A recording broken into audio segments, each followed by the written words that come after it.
Do something to encourage me because I need it. Okay? I need it. This is Elena Drinks Beer. This is my channel. What we're gonna do today is a little spring cleaning. I mean, it's January, so not really spring cleaning, but I have a lot of beer in my fridge right now, my refrigerator. So what I'm gonna do today is go into my kitchen, get a bunch of glasses, grab all the beer from the fridge, and then taste it on camera for you, and then probably just pour them down the drain. It's very hard to say pour them down the drain. Once I try them, I'm probably not gonna like them. If I do like them, maybe I'll drink more, but then I can just pour them down the drain and not think about them anymore and commit to my resolution of only drinking things that I actually think I'm gonna like and not forcing myself to try random shit. All right, so we're in my kitchen. I'm aware that the lighting situation in my most recent videos hasn't been great. Unfortunately, I just don't have the desire to fix that, but we're gonna get glasses. Oh, I still have some Atomic Pumpkin left. I think I have 3 left to get me till next August, so we'll see how that goes. I'm just gonna grab like any glass that I have. These are all from my unboxing video that my friend Philo got me. I have more. Hold on, let me run these to the living room. I've been told my whole life that I don't look good in the color yellow, but I actually think that I love yellow and I don't care anymore. This is my beer shelf. As you can see, there's quite a bit of shit there, including non-beer. Alright, so I just feel like I progressively get like a little warmer over the course of me filming. I think it's because my stress levels increase a little as I film, sorry. So here's what I'm thinking. I got 6 beers. I'll announce them as I go. And I think I'm gonna try to start light and end heavy. So the first one we're gonna taste test. This is actually a beer I've had before.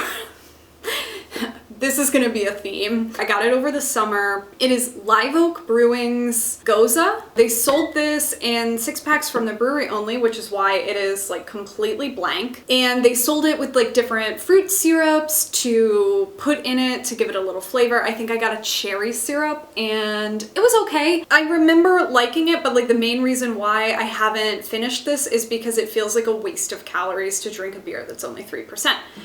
So, what glass are we gonna use? This one should be perfect. This is almost feels like the correct glass to even be using for a beer like this. And I'm gonna try to not pour it like a complete idiot. No guarantees. So let's see how it stands the test of time, I guess. Look at that pour. Actually did a good job. It's very light in color.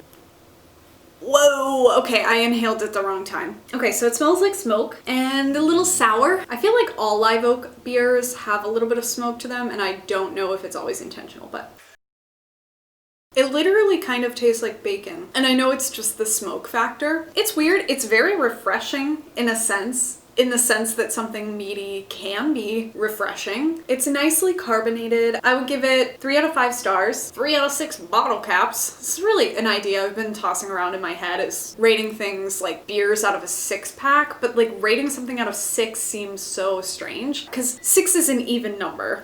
And for some reason that makes me not want to rate things out of it, because a 3 out of 6 then is like 50%, whereas like a 3 out of 5 is like a little bit better than that, but giving something like a 4 out of 6 feels like too high. Something in my mind that just can't make it work, so 3 out of 5 stars. All right, the next one I want to try, this is Martin House Brewing's Space Pizza. This is a pizza beer, so I've had a sip of it before. It was pretty much hated by everyone, but I actually kind of liked it, which is why I bought it. I also thought the can was really cool, and we're just gonna try a little bit more of it because like a sip can only tell you so much, and it was unlike anything else I've ever had before. Leave it to Martin House to do something like that because they are constantly making beer that is sometimes just doesn't make sense. It tastes like pizza. It tastes like if you took a little bit of pizza sauce and you mixed in like a Coors Light or something like that. It's pretty light. I can't imagine drinking this with anything other than pizza, because I think if you did, it would completely clash. But if you were eating pizza and chasing it with this beer, I had intended to just buy frozen pizza and drink this beer with it because I thought it would be really fun. But yeah, I mean, it's pizza beer. It is what it says it is. If we're evaluating it on like total drinkability, yeah, it's probably like a 2 out of 5. But if we're evaluating it on saying that it's a pizza beer and 100% delivering on that, it's a 5 out of 5. So it's all how you look at it. Moving right on, we've got another Martin House. This is the first Gemini. It's an Imperial Pomegranate Sour. It's 9.2% ABV, which is why I haven't tried it yet. So basically I bought this beer because I am a Gemini. I love pomegranate, and it's a sour, which I also love. Let's use this one for that. That being said, I rarely want to drink something that's above 7%. Because I am a lightweight. I know that is surprising because I drink quite frequently, but I'm kind of like a 2 beers and done kind of girl at home anyway.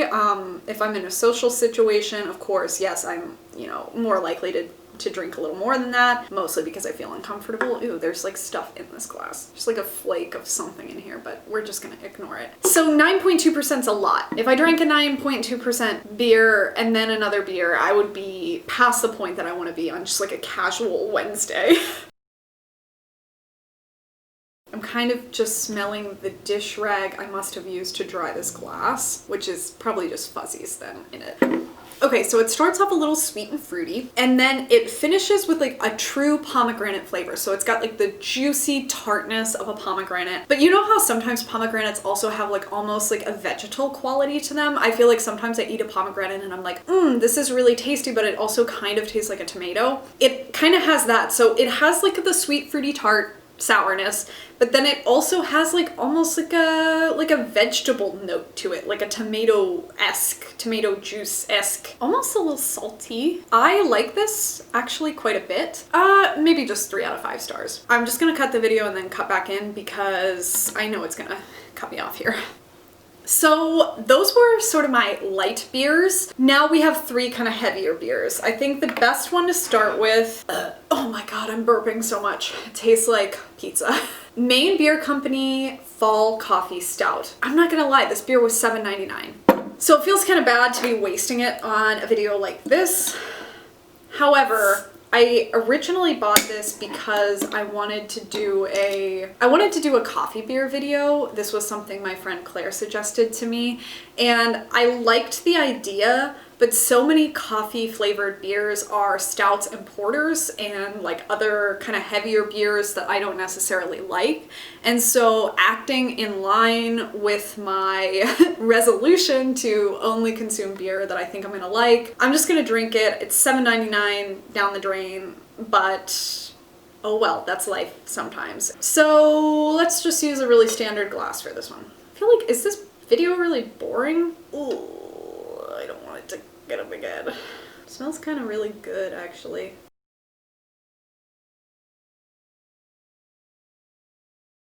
Let's just try it. Honestly, I like this. I like this kind of a lot. It almost reminds me of a lighter Founder's Breakfast Stout. I don't know if lighter is the right word, but it's nice and coffee flavored. It also feels really chocolatey to me. I feel like I confuse coffee and chocolate and beer a lot, so take that with a grain of salt. Yeah, I'm actually kind of mad that I opened this for this video. I don't know, this is like a 5 out of 5. This is a really good beer. Moving right along. This one is the Gingerbeard Spiced Stout. I bought this when I knew that I was gonna do the 12 beers of Christmas video, and then of course had so many other things that I wanted to try that this just kind of fell to the back burner because it was a stout and I don't generally like those. How many times can I say that on this channel? It truly smells like ginger snaps. I'm over enunciating and I feel like it's because at the beginning of this video I said the thing that I can't even remember now. Pour them down the drain. But I knew that I had a hard time saying it. So the key to doing YouTube videos is to just have fun with yourself. Okay, so if you watched any of the 12 Beers of Christmas on YouTube or on my Instagram, there was a cider that I really liked, which was the Toasty Cookie Cider. This beer tastes like you took the Toasty Cookie Cider, which was a ginger snappy, molasses heavy, like cinnamon clove kind of flavor, and mixed it with like a McDonald's unsweetened iced tea. That's what this stout tastes like. I give this one 2 out of 5 stars. Not good. It also kind of tastes like dish detergent, and I don't think that's my glass. I do think it's the beer. Sometimes you get that little like soapy kind of quality to beer. This one kind of has that. And last but not least, we have the Firestone limited release chocolate cherry stout. Donovan gifted this to me, shout out, right after I did my 7 stouts in 7 days challenge. I was just like stouted out after doing that video. So this one again just kind of got pushed to the back of my to try list, and I feel again kind of bad trying it in this context, but I need it to be out of my life. And it says beer before glory on here, which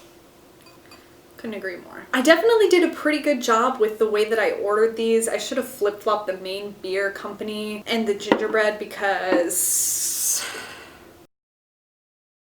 it's pretty nice. This is a pretty good beer. So it starts with like a nice, almost like baker's chocolate flavor, and fades right into the cherry flavor. So it hits you with the chocolate up front, then you get a little of the cherry. And then after you swallow, it's just, it feels like how your mouth feels after you have a piece of like chocolate cake or something, where it's not necessarily like it's coated. Actually, coated was the word I'm looking for. It's not necessarily like it was creamy, but almost like a coated feeling.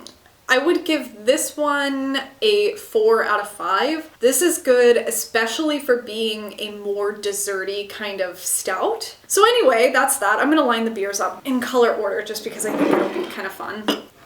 Oh my gosh, look at that. Look at that. Get that out of the way. Thank you for watching. This is it. I'm gonna maybe drink some of these. I don't know, definitely not drinking all of these. Pour the rest down the drain, and it's like a fresh start to 2021. So if you like this video, let me know. I can do more stuff like this. It was a little different. It was a little avant-garde even. I don't know. This was kind of on the fly video. I felt really good about it at the beginning, and now I feel like I really didn't say or do anything all that interesting. But you know what? We're here now. We're at the end, and I really just need to say goodbye. It was nice hanging out with you. It was nice spending time with you. Thanks for sticking around if you stuck around. Thanks for watching. This is Elena Drinks Beer, and auf Wiedersehen.